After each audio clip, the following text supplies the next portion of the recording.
আমরা কি ইয়াজিদের দল না হুসাইনের দল? সবাই আপনারা বলেন আপনারা কার দল? আমি বললাম আপনারা ইয়াজিদের দল। প্রমাণ করুন, এমনি না, প্রমাণ করুন, কথাটা কানে দেখেন। ইমাম হুসাইন রাদিয়াল্লাহু তাআলা আনহু ওনার দল 72 জনের দুনিয়া থরথর করে কাঁপে, আর আমরা কুচি কুচি হুসাইনের লোক কোথাও কাঁপে না। তার মানে বুঝেন না আমাদের ভিতরে হুসাইনের প্রেম নাই। আজকে যারা আমরা আসছি, আজকে তো মাশাআল্লাহ মানুষের অভাব নাই। আজকে ইমাম হুসাইনের স্মরণ হচ্ছে। কি হচ্ছে? স্মরণ একদিন হয়, অনুসরণ 365 দিন হয়। স্মরণে গুনাহ মাফ হয়, অনুসরণে জান্নাত ওয়াজিব হয়। একটা স্মরণ আর একটা কি? অনুসরণ। স্মরণ এবং অনুসরণ না বুঝা যত বড় প্রেমিক হন, দশা কুফার ধরবে। কুফার মানুষ ইমাম হুসাইনের প্রেমিক ছিল। প্রেমিক না হলে 1200 চিঠি পাঠাইতো না। কি করে? এই কুফার বেঈমানরা যদি প্রেমিক না হতো 1200 চিঠি পাঠাইতো, কিন্তু তারা প্রেমিক। তারা ইমাম হুসাইনের সাথে ভালোবাসা ছিল, ইমাম হুসাইনের অনুসরণ তাদের ছিল না। যদি তাদের সকলে ইমাম হুসাইনের মতো জীবন দেওয়ার জন্য দাঁড়াতো, সকলেই যদি বলতো জীবন দেব, লাখ লাখ কুফাবাসী জীবন দেওয়ার জন্য প্রস্তুত, ইয়াজিদের অস্তিত্ব থাকতো না। ঠিকঠাক একটু করে দেবো। রাত্র অনেক হয়েছে, আমিও সারাদিন মই দিয়েছি, রবিবার না, কালকে আমার ডিউটি আছে। রাতে কিছু কিতাব খুলছিলাম পড়ার জন্য, কারবালার কিছু ওয়াকিয়া, মাঝে মধ্যে ইলম কালাম তো জ্বালাই দিতে হয়, সব বুঝে ফলে সমস্যা আছে। এমন একটা যন্ত্রণা তৈরি হয়েছে, আমার গ্যাস্ট্রিক আলসার যখন বুকে পুরা নিপটা যায়, এরকম পুরা নিপটা গেছে। কারবালার কাহিনী কেমনে ভোলা যায়, কারবালার কাহিনী কেমনে ভোলা, নবীর বংশ শহীদ করো, নবীর বংশ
হাসান শহীদ জহর পানে হুসাইন শাহ কারবালা জৈনুল আবেদিন বন্দী হইলে এজিদের জুলখানায় আল্লাহুম্মা সাল্লি জবান খুলে মহব্বতে সব জবান খুলে মুহাম্মদ ওয়া আলি সাইয়্যিদিনা।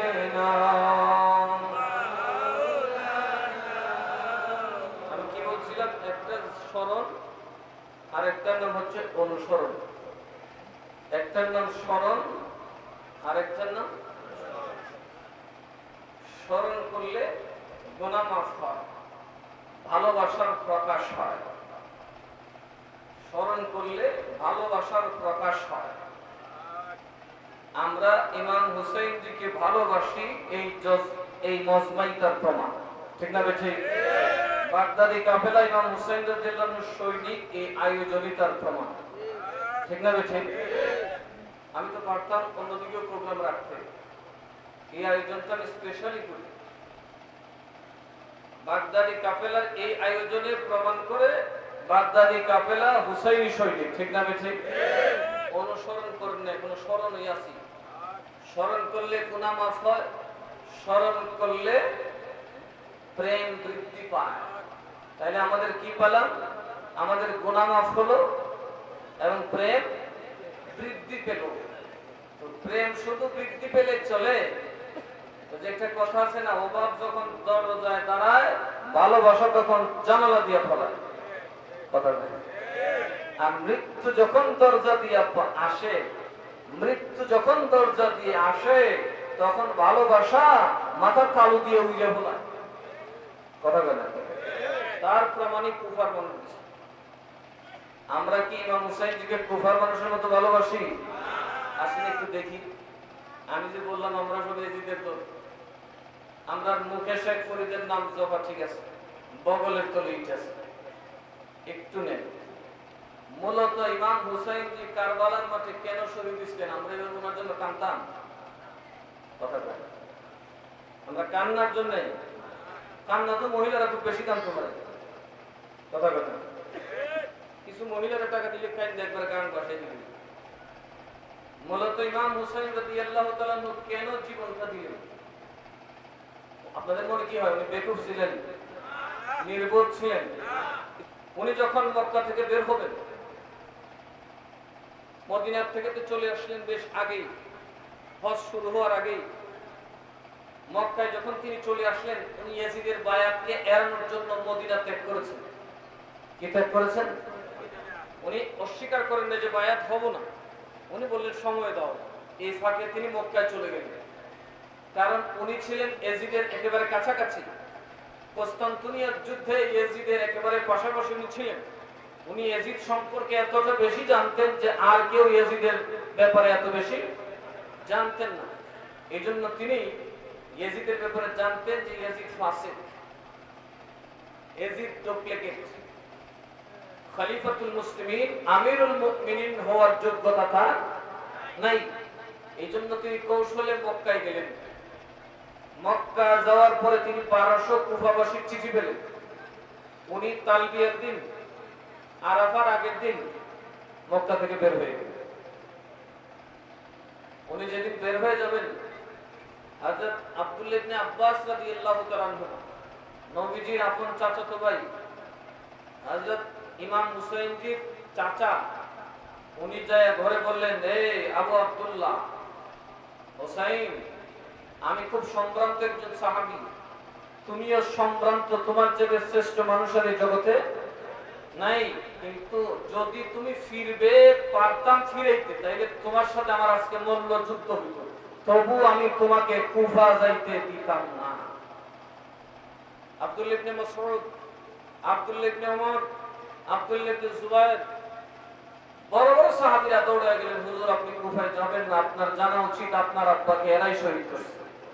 কারা শহীদ করছে? এই কুফার মানুষ শহীদ করছে। হুজুর আপনি যাবেন না, আপনি চিঠি বিশ্বাস করবেন না, ওদেরকে বলুন ওরা ইয়াজিদের শাসককে উৎখাত করে আপনার উপর বায়াত নিয়ে শাসন প্রতিষ্ঠা করলে আপনাকে দাওয়াত করুক, তাহলে আপনি নিরাপদ, অন্যথায় ওরা আপনাকে দিয়ে কাটা সরাতে গিয়ে আপনাকে শেষ করে ফেলবে। ওরা আগে যুদ্ধটা করুক ন্যায়ের পক্ষে, তারপর আপনি যাবেন। ইমাম হুসাইন জি বললেন আপনারা কি আমাকে বোকা মনে করেন? বলেন না। কি মনে করেন? বুজুর্গ মনে করি। সুবহানাল্লাহ। বুড়া বুড়া সাহাবী, বয়স্ক সাহাবীরা বলতেছে আমরা আপনাকে বুজুর্গ মনে করি। বর্তমান সাহাবীদের যুগে যারা আমরা জীবিত সবচেয়ে বুজুর্গ আপনি, সবচেয়ে কামিল আপনি, সবচেয়ে কাবিল আপনি। বলো তাইলে আমাকে আপনারা বাধা দিবেন কি দিবেন না? বাধা দিবেন না। উনি ওনার বাচ্চারা নিয়ে রওনা দিলেন। মোহাম্মদ হানাফিয়া উনি ওনার কিছু সন্তানকে জোর করে আটক করে রাখছে। ভাই আমি জান গেল দিব, আপনি সর্বনাশ করতেছেন, বাচ্চারা মারবেন, আপনাকে চোখের সামনে। হযরত ওসমান জিন্নুরাইনকে যেভাবে চোখের সামনে সন্তানদের সামনে হত্যা করা হয়েছিল, এর বদলা ওরা আপনাকে নিবে, আপনাকে আপনার স্ত্রী সন্তানের সামনে হত্যা করা হবে। আপনি যাবেন না? এর আগে অনেক ইতিহাস আছে। এই ওয়াজ করতে গেলে 2-3 ঘন্টা লাগবে, তাইলে যাই বুঝবেন আসলে কারবালায় ঘটছে কি। আমরা তো গড়াও বুঝি না, ছড়াও বুঝি না। এই জন্য মুহররমের 10 তারিখ গেলে আর ইমাম হুসাইনের নাম জানি না। কথা ঠিক না? ঠিক। একদিকে আপনার মধ্যে একদল আছে গোড়া লইয়া ব্যস্ত, কি লইয়া? যেটা শিয়ারাও করে না, শিয়ারাও গোড়া বানায় না, কিন্তু আমরা সুন্নিদের মধ্যে একদল লোক ওরা গোড়া বানায়। যেখানে ইসলামের ছবি তোলাটাই হারাম। ইসলামের ছবি তোলা কি? কথা বলে এটা কি? যে কতটুকু জায়েজ পাইছেন এটা আলাদা ব্যাপার, কিন্তু ইসলামের প্রসিদ্ধ পরিচ্ছন্ন ইজমা হলো ছবি হারাম। ছবি তোলা কি? যেখানে ছবি হারাম সেখানে আকৃতি বানানো কি জায়েজ হবে? কথা বলেন জায়েজ হবে? এই ধরনের মূর্তি তৈরি করে কারা? মুসলমানরা করে। যা মুসলমানদের কাজ, এটা তাশবিহুল মুশরিকিন। মান তাশাব্বাহা বিকওমিন ফাহুয়া মিনহুম। সেই হিসেবে আহলে সুন্নাত ওয়াল জামাত এই ঘোড়া বানানোকে সমর্থন করে না, পৃথিবীর কোন ইসলামী আদর্শ একে সমর্থন করে না।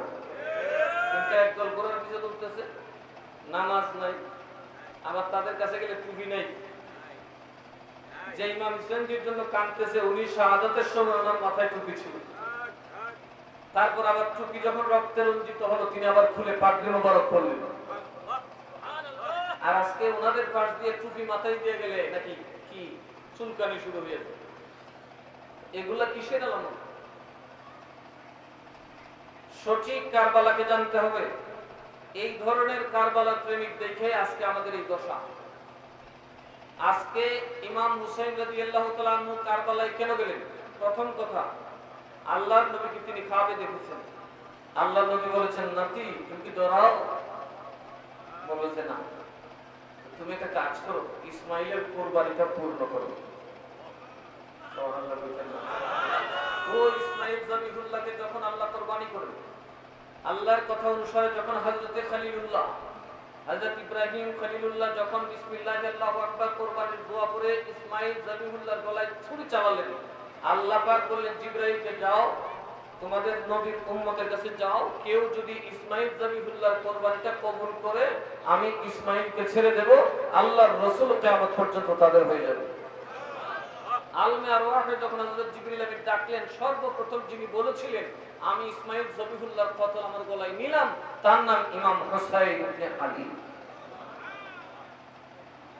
নবীজি বললেন হুসাইন তোমার রক্ত বৃথা যাবে না, তোমার রক্ত মক্কায় নিতে আসলে মক্কায় যুদ্ধ হবে, মক্কা রণক্ষেত্রে পরিণত হবে। আমি আল্লাহর ঘরখানায় কাবায় রক্ত ঝরানোকে হালাল করি নাই, সুতরাং তুমি মক্কা ছেড়ে অন্যত্র চলে যাও। আমি চাই না আমার সন্তানের রক্তে আল্লাহর খানায় কাবা কলঙ্কিত হোক। এই নির্দেশ পেয়েই হযরত ইমাম হুসাইন রাদিয়াল্লাহু তাআলা রওনা দিলেন। ওনার প্রস্তাবটা কি ছিল? ইয়াজিদ ওনাকে প্রস্তাব দিয়েছিল টাকা লাগবে, যা প্রয়োজন আমি তাই আপনাকে দেব। মনোযোগ, আপনার নারী লাগবে, যতটা কন্যা স্ত্রীর দরকার ততটাই দেব। আপনার রাজ্য লাগবে, মক্কা মদিনার গভর্নর বানাবো, আমি ইয়াজিদের প্রধান উপদেষ্টা বানাবো, আপনি শুধু আমাকে একটু ভোট দেন। কি দেন? কথা বলে না, কি দেন? আমাকে আপনার ভোটটা দেন, যে আমি ইয়াজিদকে খলিফা মানলাম, আমি ইয়াজিদকে খলিফা মানলাম। কি দিতে বলছে? ভোটটা দেন। সেটা কি? আমি ইয়াজিদ আমার রাজ্য চালাবো আমার মতো। কার মতে? কথা বলে না, আমার মতো। আপনি সেখানে ভোট দেবেন। ইমাম হুসাইন রাদিয়াল্লাহু আনহু বললেন, নো, এই রাজ্য তুমি যদি কোরআন এবং সুন্নাহর পথে না থাকো, আমি হুসাইনের গলা নিতে পারবে, ভোট নিতে পারবে না, সমর্থন দিতে পারবে না। ইয়াজিদের কাজ কি ছিল? যা আমি আপনাদেরকে দেখাই, আমরাও যে ইয়াজিদের দলে আছি। ইয়াজিদ ফাসিক ছিল। কি ছিল? সে ইসলামে বৈধ নয়। ইসলামের শত্রুকে যেভাবে হত্যা নিষিদ্ধ, সে সেভাবে হত্যা করত। নাক কেটে ফেলত, কান কেটে ফেলত, ঠোঁট কেটে ফেলত। কষ্ট হয়েছে নম্বর দেখেন কি কাম করে। হ্যাঁ, দরুদ শরীফ পড়েন, আল্লাহুম্মা সাল্লি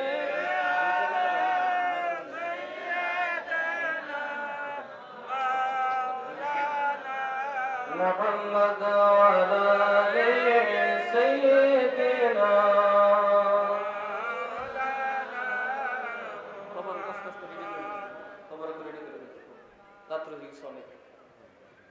এখন ইয়াজিদ ওই কাজ করত যে কাজ রাসূল করতেন না। কথা বুঝেন না? তার মানে সে রাসূলের বিচার করে সন্তুষ্ট হতো না, একটু অযাচিত জালিমের স্টাইলে কাজ করে। না কেটে বলে তো মানুষ যাকে হত্যা করা বৈধ নয় তাকে হত্যা করা বৈধ, অর্থাৎ তার নাম আনলিশে কেটে বলে। দেখুন সুন্নি কাকে বলে, কেন আমরার হাত নাই? ওয়াহাবিরার গালে হাত আছে না, আমরার হাত আছে। গড় গড় করে বলেন না, ওয়াহাবিরার হাত কয়টা? আমরার হাত কয়টা? না, আদাটা। আমাদের ফারুকিরে ঘরে বসে ফালায় জবাই করে, আমরা বইবে কি তামুক কামু? কথা বলে, কথা বলে। শহীদ ফারুকিকে হয় শহীদ করা হয়েছে কিনা? আমরা পারছি এদের কাউকে মারতে? কেন পারি না? আমরা হুসাইন। কথা বলেন, ঠিক না বেঠে? ওবাইদুল্লাহ ইবনে জিয়াদকে হযরত মুসলিম ইবনে আকিল রাদিয়াল্লাহু আনহু একেবারে রেডি করে দেওয়া হয়েছে, উনি কূপ দিলেই সে মারা যায়। উনি কূপ দেবার আগে আর সাউন্ড করলেন না। যেই বেচারা সুযোগ দিছিল তারে ওবাইদুল্লাহ ইবনে জিয়াদ মাইরা ফেলেছে। তো উনি আবার জিজ্ঞাসা করলেন, হুজুর আপনাদের আমি সুযোগ দিলাম, মারলেন না বলেন? কয় যে দেখো, আমাকে তো আল্লাহর কোরআন ইজাজত দেয় নাই।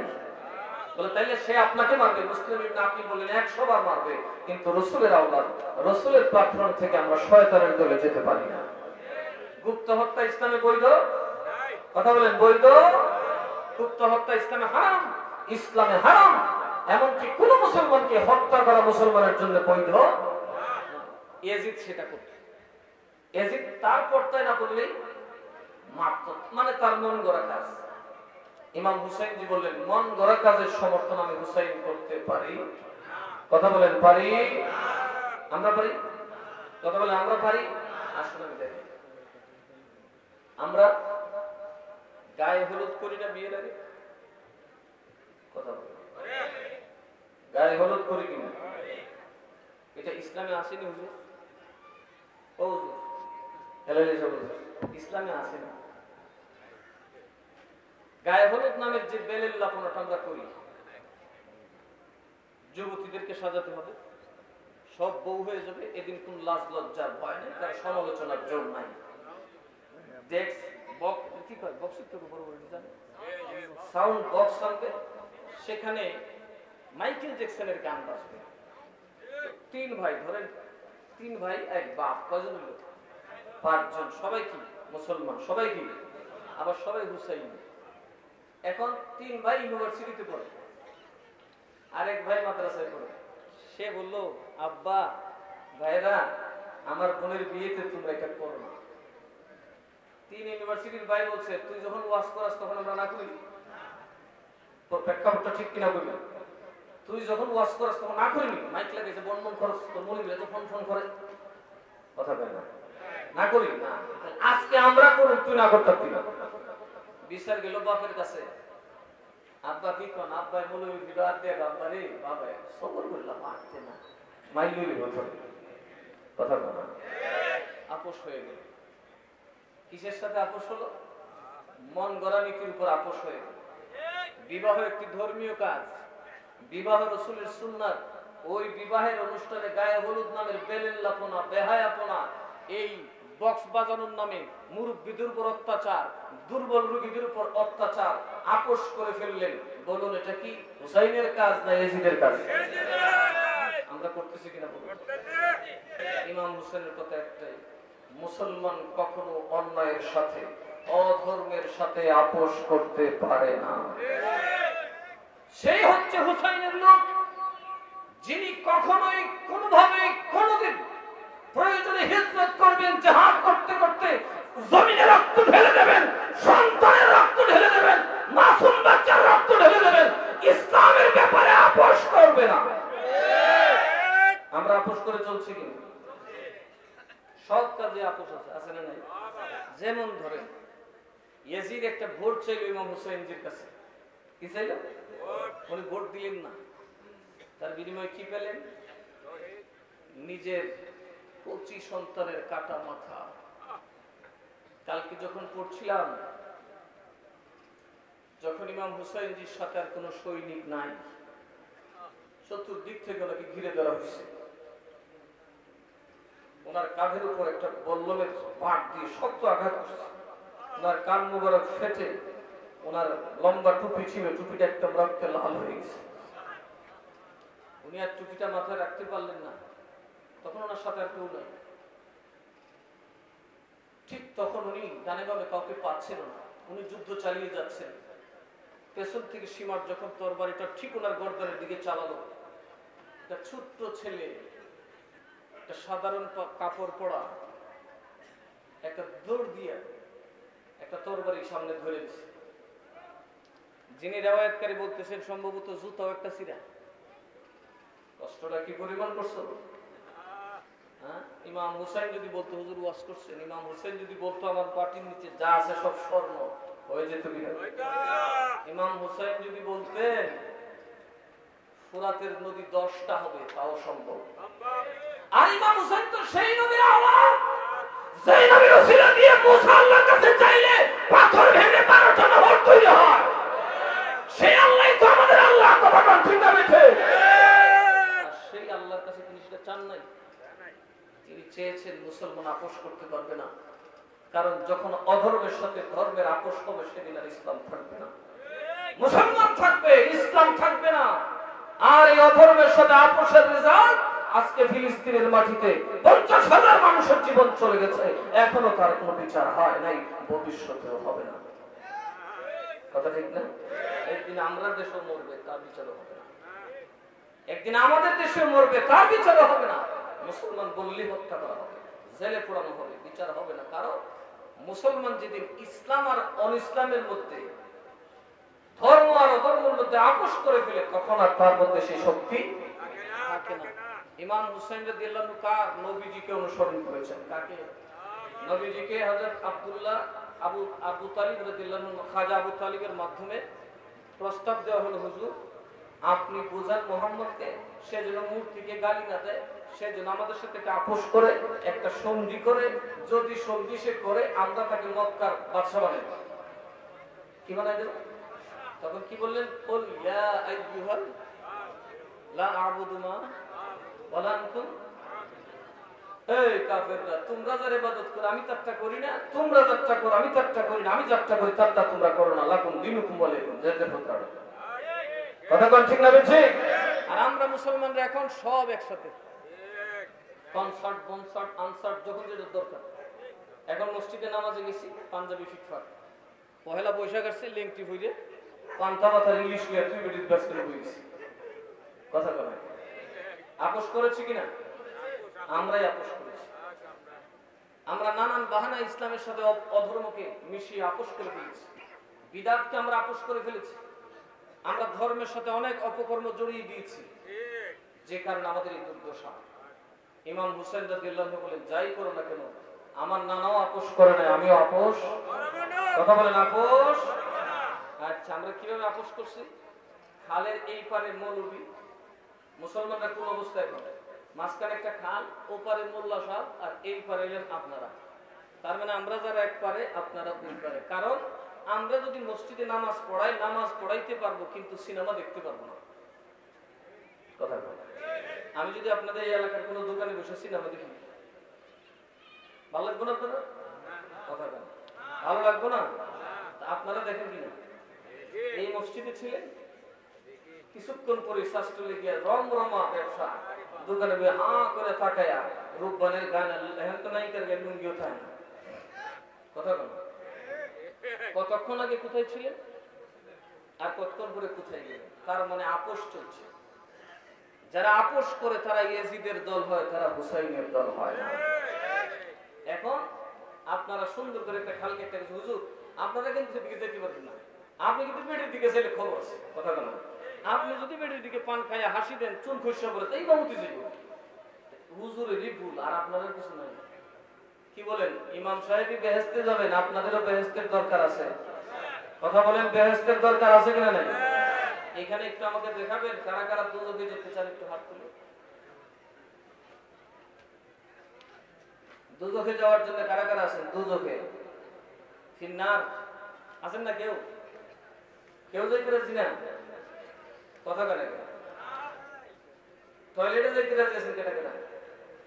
কথা কেনা না গেলেও টাইম মতো ঠেললে ঢুকাইব। কথা কেনা জাহান্নামে তেমনি ভাবে যেতে না চাইলেও ঢোকানো হবে। আপনাকে পৃথিবীতে বসে জান্নাতের ব্যবস্থা করতে হবে, তবে আপনি জান্নাতে যেতে পারবেন। মুখে মুখে বললে জান্নাতি হওয়া যায় না। কে দিয়েছে আপনাকে এত সহজ পথ? অসম্ভব। জান্নাতে তো সোজা পথে নয়, পথটা সোজা, তো ওখানে দাঁড়িয়ে থাকতে হবে, ক্ষণে ডাইনে ক্ষণে বামে, ক্ষণে গু ক্ষণে ঘি, তাহলে তৈরি একটা খেতে হবে। হারাম না হালাল? বলেন, হারাম না হালাল? ইসলামের ব্যাপারে আপোষ করা চলবে? এখন দেখা যায় আমরা নদীর এই পারে চুরি, চেঁচড়ামি, বাটপারি, ঘুষ, সুদ, জিনা, ব্যভিচার, মদ, কথা বলে কথা বলা আছে না নাই? যারা মুসলিম সমাজের সদস্য বা নেতা, এরা কি মদ খায় না? এরকম নাই? আপনাদের এখানে না থাকতে পারে, এরকম আছে না নাই? এমন উনি মদ খায়, উনি মসজিদের সভাপতি, আমি খাইলে দোষ।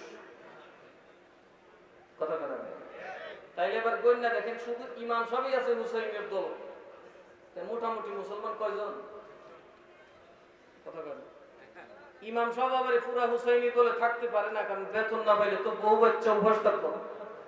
কথা বলে এখন তো বউয়েরা খুব স্মার্ট, একদম স্মার্ট, নিজে নিজে ডিভোর্স দিয়ে চলে যাবে। ইমাম সব এক সময় দেখা যায় এই মসজিদে উঠতেই সর্বপ্রথম সুদকুর ঘুষকুর সব বাদ দিয়া তো তাই একজন ভালো মানুষ মসজিদের মুতাল্লি দান করবে। কথা বলে আমাদের এই সমাজে যে ঘুষ খায়, যে বিচারকরা, এরা কি অমুসলিম? কথা বলে না, এরা অমুসলিম। এরা ঘুষ খায়, সরকারি ঠিক আছে না নাই? এরা ঘুষ খায়, এর সাথে আপনার চলাফেরা ঠিক আছে কিনা নাই? ইমাম সাহেবের চলাফেরা ঠিক আছে কিনা নাই? আমি যদি ঘুষ খাই, কথা বলে আমি ঘুষ খাইলে ঠিক আছে নি? কথা বল, মানবেন? মানবেন না। আপনারা সিনেমা দেখবেন, আপোষ হয়ে গেছে, আমরা না। তার মানে আমরা যে দুই চারটা ইমাম সাহেব মোল্লাজুল্লাহ আছি, আমরাই হুসাইনের দল। বন্যা দেখেন সারা বাংলাদেশে ইমাম হুসাইনের বাহিনীতে এখনো 72-এর বেশি হইতে হবে। কথা বলে আপোষ করলে তোর যুদ্ধ হয় না, আপোষ করলে তোর জীবন দিতে হয় না, আপোষ না করলেই জীবন দিতে হয়। এজন্য ইমাম হুসাইন রাদিয়াল্লাহু আনহু আমাদেরকে শিখিয়ে গেছেন, জীবন দেবে, যৌবন দেবে, শিশুকাল আসলে শিশু যৌবন জীবনটাও দিবে, প্রয়োজনে যা দরকার তাই দেবে। দ্বীনের সাথে বেদ্বীনের কোনো আপোষ হতে পারে না। আর ইয়াজিদ বলেছে কি, মসজিদটা আপনার, ধর্মটা আপনার, রাজত্বটা আমার। আপনি ধর্ম চালান, মসজিদও তাই, খালি ফতোয়াটা দেন, আর আমি রাষ্ট্রটা আমার মতো করে চালাবো। যেটা বৈধ ওইটাও করুন, যেটা না বৈধ সেটাও করুন, আপনি আমার ফতোয়া দিন না। বর্তমান রাষ্ট্র চলতেছে না সেভাবে? কথাগুলো চলতেছে কিনা? বাংলাদেশ সরকার এটাই বলে, হুজুর ওয়াজ খুব বেশি করে করেন, খুব বেশি করে করেন, মা বাপের ওয়াজ করেন হুজুর, সুদের ওয়াজ করেন, ঘুষের ওয়াজ করেন, সাবধান নেতার বিরুদ্ধে ওয়াজ করেন। কথা কয় না? নেতার বিরুদ্ধে ওয়াজ করলে কিন্তু হুজুর পায়জামা নষ্ট হয়ে যায়। আপনাকে একদম ইয়াজিদ জন্য হুসাইনকে শুয়াইছিল, আমরা হুতে এলাম। কথা কয় না? কথা কয় না? এরকম পরিবেশ হবে কি হবে না? তার জন্য দায়ী কারা? এই যে আলেম সমাজকে, সৎ মানুষের সমাজকে, আল্লাহওয়ালাদের সমাজকে আপনারা এইভাবে ড্যামেজ হয়ে গেলে দুর্বল করেছে কারা? কথা কারা? পাবলিক। আপনারা আপোষ করে ফেলেছেন। কারবালার শিক্ষা একটাই, ইমাম হুসাইন রাদিয়াল্লাহু তাআলার জন্য আপনার কান্নার দরকার নাই। নজরুল বলেছেন, মরসিয়া কান্দন চাহিনা, ত্যাগ চাই। কি চাই? জীবন দেওয়ার জন্য প্রস্তুত হও। জীবন চলে গেলে চলে যাবে, সন্তান চলে গেলে চলে যাবে, প্রয়োজনে সব চলে যাবে, দেশ ত্যাগ করব, ইসলামের সাথে আপোষ করব না। আপনারা রাজি আছেন না? আসলে রাজি? ভালো করে দেখুন, বুক কাঁপতেছে কিন্তু আমি জানি। আসলে রাজি? দেখি তো হাত উঠায়, কারা কারা রাজি আছে? এটা হাত উঠান। এই বেরো। ওয়াজ বুঝে না বুঝে না বলুন। এই যে রাজি হইছেন, কালকে থেকে সিনেমায় গেলে কিন্তু ওয়াদা খেলাফ করে হবে। কালকে থেকে নামাজ না পড়লে কিন্তু 2 নম্বর কপি হবে। কারণ হুসাইন নামাজ ত্যাগ করেন নাই। কথা বল ঠিক না ঠিক? হুসাইন জি নামাজটা পড়তে গিয়ে ওনার উপর এজিদিরা প্রাধান্যটা পাইছে। উনি নামাজে থাকাতেই এরা ওনাকে যে ঘায়েল করতে পারছে। আপনার মান সিনেমা দেখবেন? 16 ডিসেম্বরের বিজয় মেলা দেখবেন? আপনার শুদ্ধ হয়। আমরা আউলিয়াদের স্মরণ করি, গরু খাই, অনুসরণ নাই। এই জন্য আল্লাহ নিজে বলেছেন, স্মরণ করলে গুনাহ মাফ হবে, অনুসরণ করলে ক্ষতি। ইমাম হুসাইনের সাথে তোর বাড়ি হবে। কার সাথে বাড়ি হবে? কথা বলে কার সাথে? আপনারা নবীর সাথে থাকতে চান না? কথা বলে নবীর সাথে থাকতে চান না? আজকের দুনিয়াতে কদিন থাকবেন? কিন্তু কিয়ামতের দিন হাজার হাজার হাজার হাজার বছর থাকবেন বেহেশতে। সেখানে যদি নবীর পাশে থাকেন, খুশি না বেজার? এজন্য দেখছেন না, আমরা শায়েরে গজল গাইলে আমরা ঢেউ উঠতে যায়। আমার নবী যুগে হলে কেমন হতো, আমার নবী যুগে হলে দুনয়নে রাসূল পাক দেখলে কেমন হতো, আমার নবী যুগে হলে তো আমার নবী যুগে আসতো বেশে হযরতে বিলালের মধুর আযান, যে আযানে ছিল এমন প্রেম মুগ্ধ রহমান, দয়াল নবীর পিছে নামাজ পড়লে কেমন হতো,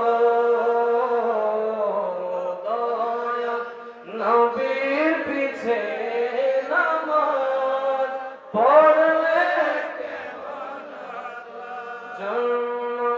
আমার নবী যুগে হলে কেমন হতো,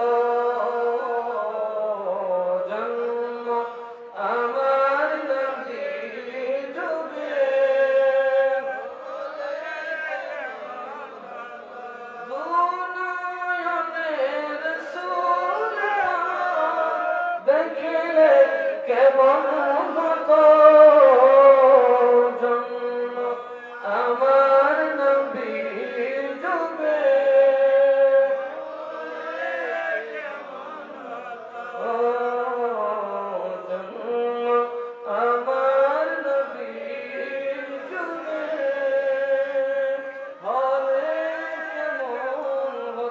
ঠিক না বেঠি? আল্লাহ কয় যদি নবী মানো, মাই ইউতিউল্লাহ ওয়ার রাসূল উলাইকা মাআল্লাযিনা আন'আমা আল্লাহু মিনান নাবিয়্যিন ওয়াস সিদ্দিকিন ওয়াস শুহাদাই ওয়াস সালিহিন। যারা অনুসরণ করবে হুসাইনের, যারা অনুসরণ করবে হুসাইনের নানা, তারা অনুসরণ করেছে আল্লাহ। কি কি স্মরণ না অনুসরণ? কথা বলেন, স্মরণ না অনুসরণ? অনুসরণ। ওই অনুসরণ যারা করবে, তোমরা কিয়ামতের দিন জান্নাতে তো যাবে, সকল জান্নাতের মূল, সকল জান্নাতের শ্রেষ্ঠ জান্নাতের যিনি থাকবেন আল্লাহর রাসূলের প্রতিবেশী হয়ে থাকবেন। নবীগণ এখানে থাকবেন, ইমাম হুসাইনের প্রতিবেশী হবে। কার প্রতিবেশী? আপনারা কি চান না ক্ষুদ্র জীবন চলে যাক, ইমাম হুসাইনের সাথে আজীবনের বন্ধু হয়ে যান? কথা বলে না, বন্ধু হওয়ার দরকার আছে না নাই? ইমাম হুসাইন রাদিয়াল্লাহু আনহু সেটাই আমাদেরকে শিখিয়ে দিয়ে গেছেন যে তোমরা অন্যায়ের সাথে কখনো আপোষ, কথা বলে না, আপোষ।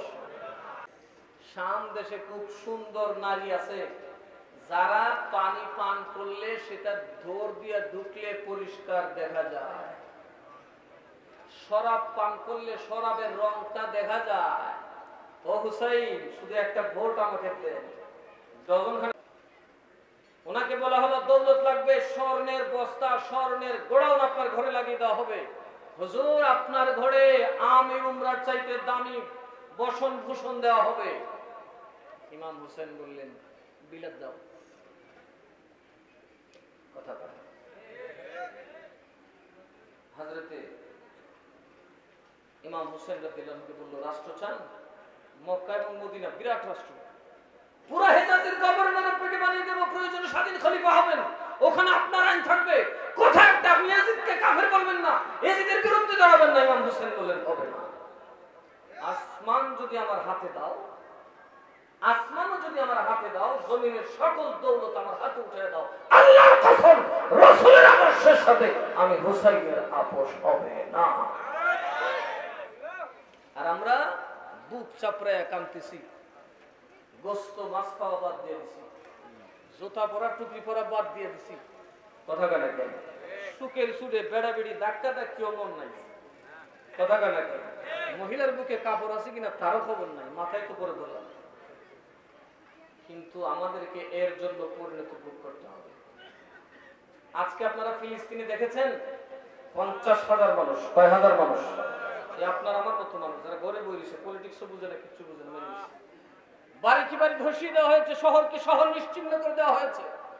এটা একদিন হয় নাই, বহুদিনের ষড়যন্ত্র। ওই ষড়যন্ত্র আমাকে আপনাকে নিয়েও করা হচ্ছে। কথা বলে, আমাকে আপনাকে নিয়ে করা হচ্ছে। কখন আমাদেরকে হত্যা করা যাবে সেই চেষ্টাও কিন্তু বলবৎ আছে। আর আমরা কুম্ভকর্ণের মতো ঘুমাইতে আছি। একবার শুধু ভাবুন, পাশের দেশ থেকে যদি কেউ মার্চ করে দেশে ঢুকে, তাদের সাথে আমাদের কোলানোর কোন সুযোগ আছে? পলাইবার জায়গা আছে নি? পলাইবার ফিলিস্তিন তো ফলাইয়া পাচ্ছে কিছু, পাশে ইসলামী রাষ্ট্র আছে, আমরা ফলানো একটা জায়গা আছে বঙ্গোপসাগর। বুঝেন না আপনারা? আপনারা সাধারণ মানুষ, ষড়যন্ত্র চলছে। হাতটা ঢুকাইতে পারলে একটা দল বাড়িতেছে। কথা কেন? খ্রিস্টানরা দেখছে মুসলমানরা সব নাবির নিচে হাত বাঁধে, ওইখানে প্যাকেট চালাবে। কথা বলা দেখছে মুসলমানের ঠ্যাং বাস করে সুন্দর ঘুরে ঘুরে দেও ফাঁকাইয়া। কথা বলা একদলে খুব কান্দে একটা নামাজ পড়ে মুনাজাত করে দে আচ্ছা। কথা বলা এই কিলাকিলি লাগাইছে মসজিদের ভিতরে। ওয়াহাবিরা তো শুধু আকীদার গন্ডগোল লাগাইছে, এই আহলে হাদিস তো একেবারে আকীদা আমলে মসজিদও কিলাকিলি লাগাইছে। কথা কোন ঠিক না? বলছে এই সমস্ত কারণে এই ফিতনাগুলো মোকাবেলা করা যাবে একমাত্র হুসাইনের আদর্শ ধারণ করে। কথা বলে কথা বল। এখন দেখা যাবে যেই লোকটা মদ খায়, যেই লোকটা লুচ্চা, যেই লোকটা বদমাশ, ঘুষ খায়, তারে দাঁড়াইলে ভোট দিবেন, হেলাল হিসাব দাঁড়াইলে জিগাইতে কথা বল জিগাইবেন। কারণ আপনারা বলছেন নদীর ওপারে আমাদের এইবারে আমি এইবারে তুই, অর্থাৎ মুসল্লি এইবার, ইমাম সাহেব এইবার, আপনি এইবারে হাঁটেন, আমরা মুক্তাদি ওইবারে গেছি। বলুন ইমাম সাহেব পশ্চিম দিকে, আপনি পূর্ব দিকে, নামাজ হবে? ইমাম মানে কি? ইমাম যেদিকে মুক্তাদিও, ইমাম যেই তীরে যাবে মুক্তাদিকে সে তীরে থাকতে হবে। পীর যেভাবে চলবে মুরিদকে সেভাবে চলতে হবে, তাহলে মুরিদ জান্নাতে যাবে। সত্য গোষ্ঠী পীরের হাতে ধরতে পারবেন, পীরের অনুসরণ না করলে জান্নাতে যাওয়া অসম্ভব। সুতরাং আমি আপনাদেরকে একটা কথা বলবো, অনুসরণ করা শিখেন। আর এই অনুসরণ করতে গিয়ে অনেক কিছু পারি দুনিয়াদারির সাথে যুক্ত হলে, কিন্তু সেদিকে যাই না। অনেক কিছুই সম্ভব, অনেক। আমি একটা মানুষ মানুষ না, ভোগ বিলাসিতার মানসিকতা কেমন আমার মধ্যে আসে। প্রচুর পয়সা রুজি করি, মানুষ আবার দেয়। আমি রুজি করি না বলবো না, কারণ আমি তো ব্যবসা করি না, ফুদে, এটা তো আল্লাহ তাআলার দান, ঠিক না? বেঠিক? তাই রোজগার বলি না, আল্লাহ আমার দেয়। আমি কি সেই টাকা বিপদে ব্যয় করেছি? কথা বলেন, করেছি? এই মাদ্রাসাগুলো বানানোর উদ্দেশ্য আপনাদের দোয়ায় একটা প্রতিষ্ঠান করেছিলাম, আজকে আমার 4-4টা দাখিল মাদ্রাসা আছে। এবং হুজুর গত বছর একটাতে গেছিলেন, কালাও উপজেলার একদম সেন্টারে, top of the town, Lakhai থানাতে যেটা করছি, একদম লাখাইয়ের সকল প্রশাসনিক ভবনের মাঝখানে আমার মাদ্রাসাটা দাঁড়িয়েছে। সেখানে 5 পর্যন্ত 300 ছাত্র। তো আমার কথা হইল, এই কাজগুলো আমি শিখলাম কার থেকে? আমি জানি সৈয়দ মিরান শাহ তাতারী রহমাতুল্লাহ আলাইহি দেশে আসছেন আমাদেরকে গরু খাওয়ানোর জন্য না। সৈয়দ মিরান শাহ তাতারী রহমাতুল্লাহ আলাইহি আসছেন এদেশে আমাদেরকে প্রাসাদে ঘুমানোর জন্য না। সৈয়দ মিরান শাহ তাতারী রহমাতুল্লাহ আলাইহি দেশে আসছেন আমাদেরকে অভিজাত পোশাক পরে, অভিজাত দামি গাড়ি মকসদ করার জন্য না। সৈয়দ মিরান শাহ তাতারী আসছেন আমি কাউকে তেল মেরে আপোষ করে সমাজে থাকার জন্য না। সৈয়দ মিরান শাহ তাতারীকে আমাকে শিখিয়েছেন আমি মিরান শাহ আপোষ করি নাই। সৈয়দ মিরান শাহ তাতারী কি করেন নাই? আপোষ করেন না। আপনি কচুয়া গেলে দেখবেন, কচুয়ার আমাদের পুরাতন মসজিদ আর আমাদের মাজার মসজিদটা 100 গজের ভিতরে, যেটা মসজিদে জেরারের হুকুমে ভাঙ্গা উচিত। 2টা জুমার মসজিদে তো কাছাকাছি হইতে পারে না, মাসালা নিষিদ্ধ। কিন্তু কেন? মিরান শাহ হুজুর বললেন বাতিল আকীদার সাথে নামাজও পড়ব না, ঈদও করব না, গোরস্থানে ঘুমাবো না। আমাদের গোরস্থান আলাদা, আগে তো আমরা এক গ্রামের ছিলাম, সব একসাথে ছিল। সৈয়দ মিরান শাহ তাতারী রহমাতুল্লাহ আলাইহি বললেন এদের আকীদা ভালো না, এরা দুশমনে রাসূল, এরা বজ্জাত, এরা লেবাস ভালো, এদের ভিতর ভালো না, এরা ইমাম হুসাইনের বদনাম করে, রাসূলের গোস্তাখি করে। সুতরাং এদের সাথে নবীর পাগলের ইমামত, নবীর পাগলের নামাজ, রোজা, তাসবিহ, তালিম এবং কি কবরে যাওয়া হতে পারে না। আপোষ করেন না। ওনাকে অনেকে বলছে হুজুর আপনি তো কঠিন হইেন না, গ্রামের অনেকে আপনার মুরিদ, হুজুর আরো মুরিদ হবে। হুজুর বললেন সব চলে যায় ফির একিলা নাই আর খোদা রহে যায় বাস কাফি। সব যদিও জায়গা সকল মুরিদও যদি চলে যায়, আমি একা আমার আল্লাহ তাআলাই যথেষ্ট। আর সেইটা উনি আমাদেরকে শিক্ষা দিয়েছেন। কচুয়াতে উনি ঘুমিয়েছেন, ওনার কোন বাড়ি আছে কচুয়াতে? কি বলেন, বাড়ি আছে? উনি যে মাজার শরীফে শুয়েছেন, আমরা ওই মাজারের জায়গা দিয়ে দেখি আজকে উরুস হয় না। আমরা যারা জায়গা ওলা জায়গা দিয়ে দেখি কি হয় না, উরুস হয় না। আমরা মিরান শাহ তাদেরকে চিনতে পারি নাই। এজিদিয়ত প্রকাশ্যে কিছুদিন, আর হুসাইনের পাওয়া কিয়ামত পর্যন্ত থাকবে। আজকে ইমাম আমি অত্যন্ত শ্রদ্ধা করি সোহাদায়ে কারবালা মাহফিলে আমাদের পীর মুর্শিদ হুজুর সৈয়দ মিরান শাহ তাতারী রহমাতুল্লাহ আলাইহি স্মরণ করছে, যিনি আমাদের মতো বাপ দাদাদের লেংটি পড়া অবুঝ নিরক্ষর মূর্খ মানুষগুলাকে শিক্ষা দেওয়ার জন্য, আলেম বানানোর জন্য, ইমাম হুসাইনকে বুঝার জন্য, হযরতে সাইয়েদিনা ফাতিমাতুজ জাহরার ইজ্জত বুঝার মতো, মাওলা আলী শান বুঝার মতো, সাহাবায়ে কেরাম আজমাইনের মর্যাদা বুঝার মতো উপযুক্ত করতে গিয়ে তিনি সেই সভ্য ভদ্র আলেম উঁচু বংশের মানুষ হয়েও কচুয়ার মতো অজপাড়া গায়ে শুয়ে আছে।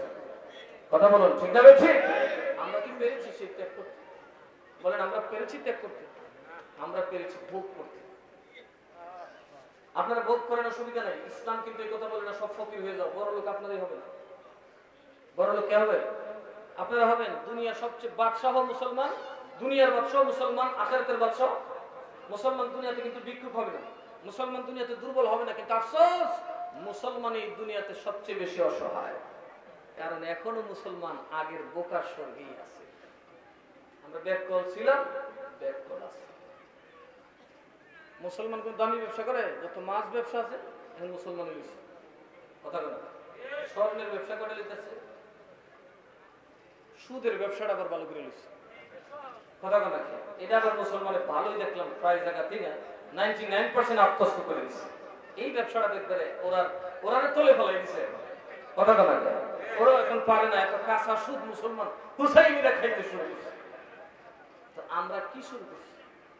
আমরা কি মনে করি এত সহজ আল্লাহকে ধোঁকা দেওয়া, রসুলকে ধোঁকা দেওয়া? এই জন্য আল্লাহ বলেন তোমরা রসুলের অনুসরণ করো। কার অনুসরণ করো? আপনি ব্যবসা করুন, সততার সাথে করুন। খোদার নামে শপথ করে বলছি, সৎ ব্যবসায়ীকে মানুষ নিজের মা বাপ থেকেও বেশি বিশ্বাস করে। কথা বলুন ঠিক না বেশি? অথচ আমাদের মধ্যে ব্যবসার মধ্যে সততা নাই, ম্যাক্সিমাম দোকানে কম। আবার হিন্দু বেড়ে যদি মুরাও খা, তার ঘরে দাদা রাখে, শেখ বেড়া বুল দিয়ে কয় আন্তর্জাতিকতা করছে, কোন বেড়া করতে নামারে করছে। কথা কথা। সুতরাং আমরা ইমাম হুসেনের আদর্শ কি ব্যবসায়, কি খেলায়, কি চলায়, কি ফেরায়, কি দোকানে, কি বাজারে, কি পরিবারে, কি মাঠে, কি ঘাটে, সব জায়গায় তালাশ করতে হবে ইমাম হুসেনকে নিয়ে চলতে। তাইলেই আপনার দুনিয়াতে যেমন ইমাম হুসেনকে ভালোবাসতেছি, তার পুরস্কার হিসেবে কিয়ামতের দিন ইমাম হুসাইনজির হাত থেকে জান্নাতের সার্টিফিকেট পাবো এবং ওনার সাথেই আমরা আবাদুল আবাদ বসবাস করার সুযোগ পাবো। আল্লাহ যেন আমাদের সকলকে তৌফিক দান করেন। আসতে বল আমার কথা কি বুঝে আসছে? আপোষ করবেন? কথা বলেন, আপোষ করবেন?